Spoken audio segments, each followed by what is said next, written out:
जय हिंद दोस्तों, आप लोग का अपना यूट्यूब चैनल महाअर्जुन में आप सभी का दिल खोल का स्वागत है। मैं आज बिहार बोर्ड क्लास 10th का सामाजिक विज्ञान यानी सोशल साइंस का लघु उत्तरीय प्रश्न लेकर आए हैं, जो तिरंगा वाली प्रश्नों का सीरीज होगा, जो सीधे बिहार बोर्ड 2025 के एग्जाम में तबाही मचाने वाली सीरीज होगी।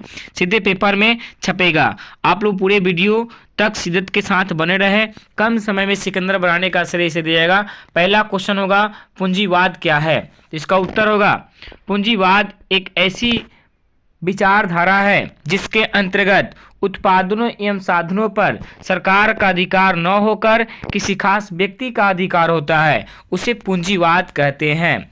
ऐसी व्यवस्था में कोई व्यक्ति निजी लाभ के लिए कार्य करता है। देखिए, पूंजीवाद यानी पूंजी का मतलब पैसा होता है। जिसके पास पैसा होगा, जिसके पास पैसा होगा पूंजी फंसाएगा, और पूंजी फंसाकर कोई भी काम कर सकता है, कोई बिजनेस कर सकता है। तो कोई भी बिजनेस करेगा किसके लिए?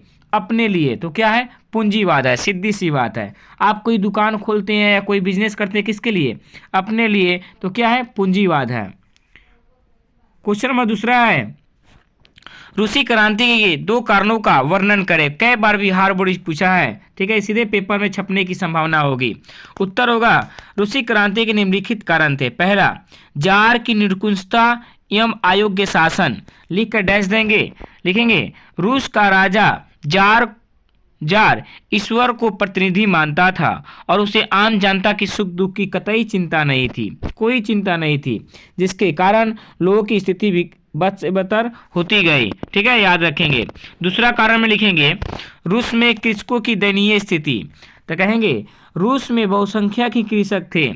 उनके पास छोटे छोटे खेत थे जिस पर वह पुराने ढंग से खेती करते थे, जिसके कारण वे कर के बोझ से दबे हुए थे। ठीक है, ये 2 कारण लिखते हैं तो आपका क्वेश्चन लघु उत्तरीय क्वेश्चन नंबर 2 क्लियर हो जाएंगे। ठीक है, याद रखेंगे। क्वेश्चन नंबर 3 है, बहुराष्ट्रीय कंपनी किसे कहते हैं?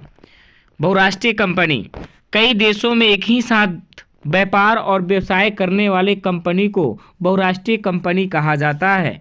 पैराग्राफ चेंज कर लिखेंगे कि 1920 ईस्वी के दशक से इस तरह की कंपनियां का उत्कर्ष हुआ। ठीक है, जैसे बहुराष्ट्रीय कंपनी कोका कोला हो गया, मोटर्स हो गया, आपका सैमसंग हो गया, है समझ में, ये सब आपका बहुराष्ट्रीय कंपनी है।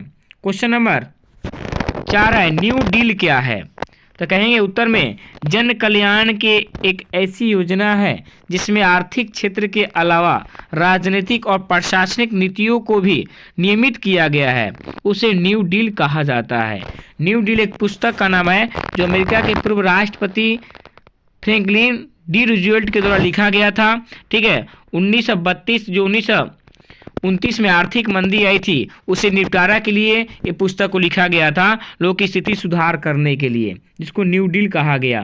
क्वेश्चन नंबर 5 है, आतंकवाद लोकतंत्र की चुनौती है कैसे?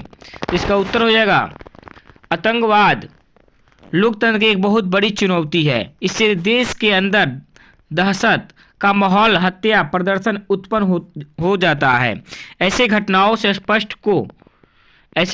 से राष्ट्र को आर्थिक नुकसान भी काफ़ी होती है। परिणाम स्वरूप देश का विकास धीमी पड़ जाती है। सही बात है, कहीं ना कहीं जहाँ पे आतंकवाद की माहौल होगी वहाँ पे उस देश की स्थिति खराब होगी, वहाँ पे धरना होगा, मार होगा, काट होगा, आतंकवाद। अभी हाल ही में जो महाकुंभ मेला लगा था उसमें आतंकवाद का माहौल कायम हो गया था। इसमें देखा जाए तो लगभग 30 लोगों की मृत्यु बताई जा रही है कहीं। ठीक है, तो ऐसा ही आतंकवाद का माहौल होता है जहाँ पे पूरा धरना होने लगता है, पूरा हत्या प्रदर्शन सब शुरू होता है। ठीक है, दहशत की माहौल स्थिति हो जाती है। क्वेश्चन नंबर 6 है, विश्व बाजार क्या है? विश्व बाजार उस बाजार को कहते हैं जहां विश्व के सभी देशों की वस्तुएं आम लोगों को खरीदने के लिए उपलब्ध हो, उसे विश्व बाजार कहते हैं। जैसे भारत की आर्थिक राजधानी मुंबई। ठीक है, याद रखेंगे, विश्व बाजार, विश्व उस बाजार को कहते हैं जहाँ पे दुनिया की सारी वस्तुएं आम लोगों के खरीदने के लिए उपलब्ध कराई जाती है, उसे विश्व बाजार कहते हैं। ठीक है, विश्व बाजार का बढ़ोतरी सबसे अधिक हुआ औद्योगिकरण के आने के मुताबिक। ठीक है, आज के इतना ही होगा। आप लोग इस चैनल पर नए हैं तो प्लीज़ सब्सक्राइब और लाइक करें और शेयर करें और कमेंट बताएं वीडियो कैसा है। धन्यवाद। जय हिंद, जय